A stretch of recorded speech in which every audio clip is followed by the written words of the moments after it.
Capítulo 13. Dorian salió de la habitación y empezó a subir, seguido muy de cerca por Basil Hallward. Caminaban sin hacer ruido, como se hace instintivamente de noche. La lámpara arrojaba sombras fantásticas sobre la pared y la escalera. El viento, que empezaba a levantarse, hacía tabletear algunas ventanas. Cuando alcanzaron el descansillo del ático, Dorian dejó la lámpara en el suelo y sacando la llave la introdujo en la cerradura. ¿De verdad quieres saberlo, Basil?, le preguntó en voz baja. Sí. No te imaginas cuánto me alegro, respondió sonriendo. Luego añadió con cierta violencia. Eres la única persona en el mundo que tiene derecho a saberlo todo de mí. Estás más estrechamente ligado a mi vida de lo que crees. Luego, recogiendo la lámpara, abrió la puerta y entró en la antigua sala de juegos. Una corriente de aire frío los asaltó, y la lámpara emitió por unos instantes una llama de turbio color naranja. Dorian Gray se estremeció. «¡Cierra la puerta!», le susurró a Basil, mientras colocaba la lámpara sobre la mesa. Hallward miró a su alrededor desconcertado. Se diría que aquella habitación llevaba años sin usarse. Un descolorido tapiz flamenco, un cuadro detrás de una cortina, un antiguo casón italiano y una librería casi vacía era todo lo que parecía encerrar, además de una silla y una mesa. Mientras Dorian Gray encendía una vela medio consumida que descansaba sobre la repisa de la chimenea, Basil advirtió que todo estaba cubierto de polvo y que la alfombra tenía muchos agujeros. Un ratón corrió a esconderse tras el revestimiento de madera. La habitación entera olía a moho y a humedad. De manera que, según tú, solo Dios ve el alma, ¿no es eso? Descorre la cortina y verás la mía. La voz que hablaba era fría y cruel. Estás loco, Dorian. O representas un papel, murmuró Hallward, frunciendo el ceño. ¿No te atreves? En ese caso lo haré yo, dijo el joven arrancando la cortina de la barra que la sostenía y arrojándola al suelo. De los labios del pintor escapó una exclamación de horror al ver en la penumbra el espantoso rostro que le sonreía desde el lienzo. Había algo en su expresión que le produjo de inmediato repugnancia y aborrecimiento. Dios del cielo. Era el rostro de Dorian Gray lo que estaba viendo. La misteriosa abominación aún no había destruido por completo su extraordinaria belleza. Quedaban restos de oro en los cabellos que clareaban y una sombra de color en la boca sensual. Los ojos hinchados conservaban algo de la pureza de su azul. Las nobles curvas no habían desaparecido por completo de la cincelada nariz ni del cuello bien modelado. Sí, se trataba de Dorian. ¿Pero quién lo había hecho? Le pareció reconocer sus propias pinceladas, y en cuanto al marco, también el diseño era suyo. La idea era monstruosa, pero, de todos modos, sintió miedo. Apoderándose de la vela encendida, se acercó al cuadro. Abajo a la izquierda halló su nombre, trazado con largas letras de brillante vermellón. Se trataba de una parodia repugnante, de una infame e innoble caricatura. Aquel lienzo no era obra suya, y sin embargo era su retrato. No cabía la menor duda, y sintió como si en un momento la sangre que le corría por las venas hubiera pasado del fuego al hielo inerte. Su cuadro. ¿Qué significaba aquello? ¿Por qué había cambiado? Volviéndose, miró a Dorian Gray con ojos de enfermo. La boca se le contrajo y la lengua, completamente seca, fue incapaz de articular el menor sonido. Se pasó la mano por la frente, recogiendo un sudor pegajoso. Su joven amigo, apoyado contra la repisa de la chimenea, lo contemplaba con la extraña expresión que se descubre en quienes contemplan absortos una representación teatral cuando actúa algún gran intérprete. No era ni de verdadero dolor ni de verdadera alegría. Se trataba simplemente de la pasión del espectador, quizá con un pasajero resplandor de triunfo en los ojos. Dorian Gray se había quitado la flor que llevaba en el ojal y la estaba oliendo o fingía olerla. «¿Qué significa esto?», exclamó Hallward finalmente. Su propia voz le resultó discordante y extraña. «Hace años, cuando no era más que un adolescente», dijo Dorian Gray, aplastando la flor con la mano. «Me conociste. Me halagaste la vanidad y me enseñaste a sentirme orgulloso de mi belleza. Un día me presentaste a uno de tus amigos que me explicó la maravilla de la juventud, mientras tú terminabas el retrato que me reveló el milagro de la belleza. En un momento de locura del que incluso ahora, ignoro aún si lamento o no, formulé un deseo, aunque quizá tú lo llamaras una plegaria. Lo recuerdo. Sí, lo recuerdo perfectamente. No, eso es imposible. Esta habitación está llena de humedad. El moho ha atacado el lienzo. Los colores que utilicé contenían algún desafortunado veneno mineral. Te aseguro que es imposible. ¿Qué es imposible?, murmuró Dorian, acercándose al balcón y apoyando la frente contra el frío cristal empañado por la niebla. Me dijiste que lo habías destruido. Estaba equivocado. El retrato me ha destruido a mí. No creo que sea mi cuadro. ¿No descubres en él a tu ideal?, preguntó Dorian con amargura. Mi ideal, como tú lo llamas, como tú lo llamaste. No había maldad en él. No tenía nada de qué avergonzarse. Fuiste para mí el ideal que nunca volveré a encontrar. Y ese es el rostro de un sátiro. Es el rostro de mi alma. ¡Cielo santo! ¡Qué criatura elegí para adorar! Tiene los ojos de un demonio. Todos llevamos dentro el cielo y el infierno, Basil, exclamó Dorian con un desmedido gesto de desesperación. Hallward se volvió de nuevo hacia el retrato y lo contempló fijamente.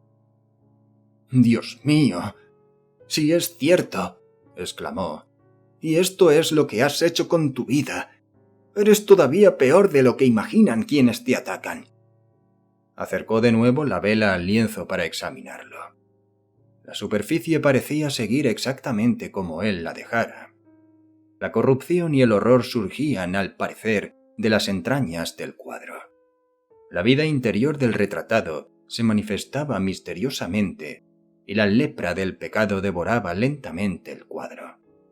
La descomposición de un cadáver en un sepulcro lleno de humedades no sería un espectáculo tan espantoso. Le tembló la mano. La vela cayó de la palmatoria al suelo y empezó a chisporrotear. Hallward la apagó con el pie.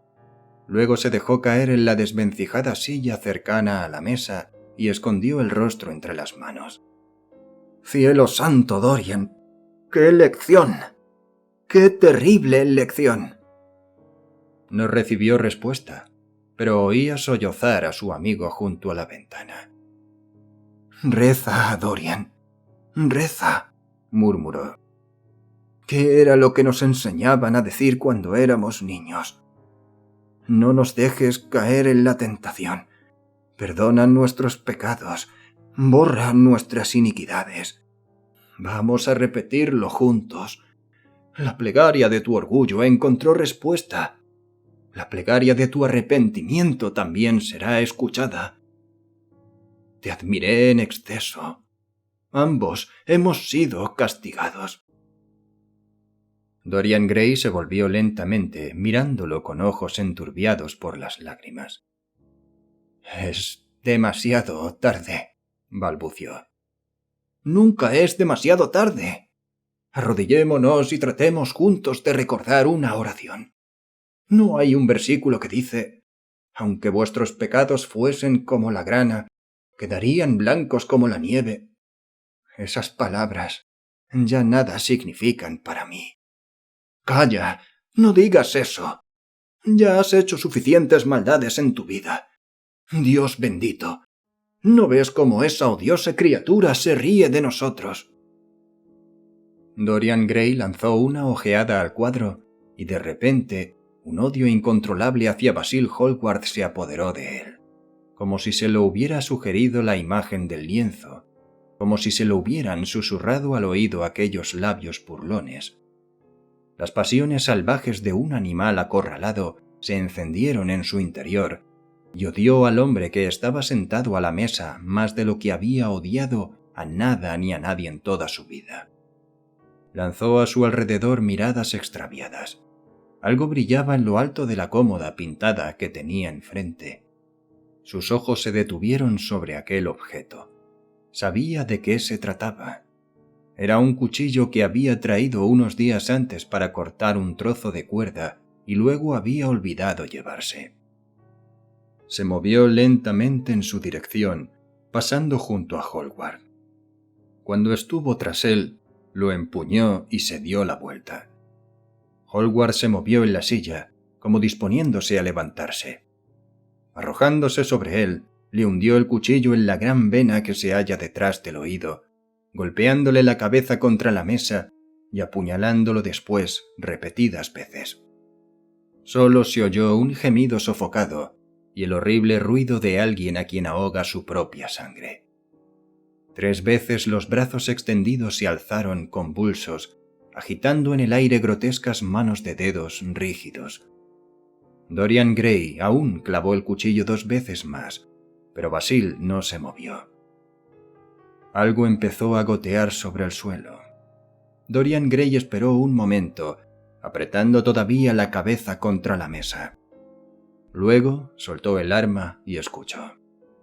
Solo se oía el golpear de las gotas de sangre que caían sobre la raída alfombra. Abrió la puerta y salió al descansillo. La casa estaba en absoluto silencio. Nadie se había levantado. Durante unos segundos permaneció inclinado sobre la barandilla, intentando penetrar con la mirada el negro pozo de atormentada oscuridad. Luego se sacó la llave del bolsillo y regresó a la habitación del retrato, encerrándose dentro. El cuerpo seguía sentado en la silla, tumbado en parte sobre la mesa, la cabeza inclinada, la espalda doblada y los brazos caídos, extrañamente largos. De no ser por el irregular desgarrón rojo en el cuello y el charco oscuro casi coagulado que se ensanchaba lentamente sobre la mesa, se podría haber pensado que la figura recostada no hacía otra cosa que dormir. ¡Qué deprisa había sucedido todo! Sintió una extraña tranquilidad y acercándose al balcón lo abrió para salir al exterior. El viento se había llevado la niebla, y el cielo era como la rueda de un monstruoso pavo real, tachonado de innumerables ojos dorados. Al mirar hacia la calle, vio al policía del barrio haciendo su ronda y dirigiendo el largo rayo de su linterna sorda hacia puertas de casas silenciosas. La mancha carmesí de un coche de punto brilló en la esquina para desaparecer un instante después. Una mujer con un chal agitado por el viento avanzaba despacio, con paso inseguro, apoyándose en las rejas de los jardines. De cuando en cuando se detenía y volvía la vista atrás. En una ocasión empezó a cantar con voz ronca. El policía se le acercó y le dijo algo. La mujer se alejó a trompicones riendo. Una ráfaga de viento muy frío azotó la plaza. Las luces de gas parpadearon, azuleando, y los árboles desnudos agitaron sus negras ramas de hierro. Dorian Gray se estremeció y regresó a la habitación, cerrando el balcón. Al llegar a la puerta hizo girar la llave y la abrió. Ni siquiera se volvió para lanzar una ojeada al cadáver. Comprendía que el secreto del éxito consistía en no darse cuenta de lo sucedido. El amigo que había pintado el retrato fatal, causante de todos sus sufrimientos, había desaparecido de su vida. Eso era suficiente. Fue entonces cuando se acordó de la lámpara. Era un ejemplo más bien curioso de artesanía musulmana, labrada en plata mate con incrustaciones de arabescos de acero bruñido, tachonada de turquesa sin pulimentar. Quizás su criado la echara de menos e hiciera preguntas. Vaciló un momento, pero acabó entrando de nuevo y recuperándola. Esta vez no pudo por menos que ver el cadáver. ¡Qué inmóvil estaba! ¡Qué horriblemente blancas y largas parecían las manos! Era como una espantosa figura de cera. Después de cerrar nuevamente la puerta con llave, Dorian Gray bajó en silencio la escalera. Los crujidos de algunos escalones le parecieron ayes de dolor. Se detuvo varias veces y esperó. No, todo estaba en silencio. Era tan solo el ruido de sus pasos. Al llegar a la biblioteca, vio en un rincón el abrigo, la gorra y el maletín. Había que esconderlos en algún sitio. Abrió un ropero secreto, oculto en el revestimiento de madera, donde ocultaba sus curiosos disfraces, y los dejó allí. Podría quemarlos sin problemas más adelante.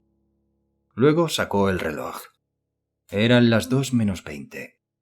Se sentó y empezó a pensar. Todos los años, todos los meses casi, se ahorcaba a alguien en Inglaterra por un crimen similar al que acababa de cometer. Se diría que había surgido en el aire una locura asesina. Alguna roja estrella se había acercado demasiado a la Tierra. Si bien, ¿qué pruebas había en contra suya? Basil Hallward abandonó la casa a las 11. Nadie lo había visto entrar de nuevo. La mayoría de los criados estaban en Selvage Royal. Su ayuda de cámara se había acostado. ¿París? Sí. Basil se había marchado a París en el tren de medianoche, tal como se proponía hacer. Habida cuenta de la curiosa reserva que lo caracterizaba, pasarían meses antes de que surgieran las primeras sospechas. Meses. Todo podía estar destruido mucho antes. Una idea se le pasó de repente por la cabeza.